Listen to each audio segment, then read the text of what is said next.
যেমন গ্রামীণ বিশ্ববিদ্যালয়ের অনুমতি দেওয়া, গ্রামীণ ব্যাংকের সরকারের অংশ কমিয়ে দেওয়া, আরও অনেক কিছুই, মানে অনেক কিছু যেটা আবার ওই জায়গাটাই তার মতো লোকের কাছে আমাদের সবারই প্রত্যাশাটা অনেক বেশি ছিল। হয়তো এটা প্রত্যাশাটা অবাস্তব ছিল, কিন্তু ধরেন ওনাকে যখন প্রধান উপদেষ্টা করা হলো, আমার মনে হয় না দেশে একটা মানুষও অখুশি হয়েছিল। মানে কট্টর আওয়ামী লীগারদের কথা বাদ দিয়ে, বা সাধারণ মানুষ বা যারা আওয়ামী লীগের এই ক্ষমতার বলয়ের বাইরের লোকজন, এটা সবাই মেনেছে দেশের যোগ্যতম লোকটাকে করা হয়েছিল। এই জন্য ওইখানে আমাদের প্রত্যাশাও বেশি ছিল।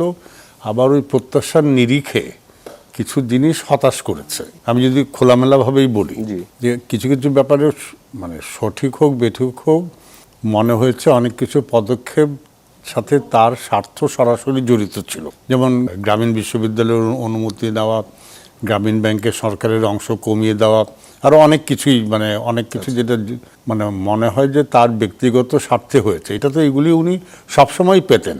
হ্যাঁ, গত সরকারের বৈরিতার কারণে তাকে অন্যায়ভাবে দেওয়া হয়নি, এ ব্যাপারে তো কোনো প্রশ্ন নাই।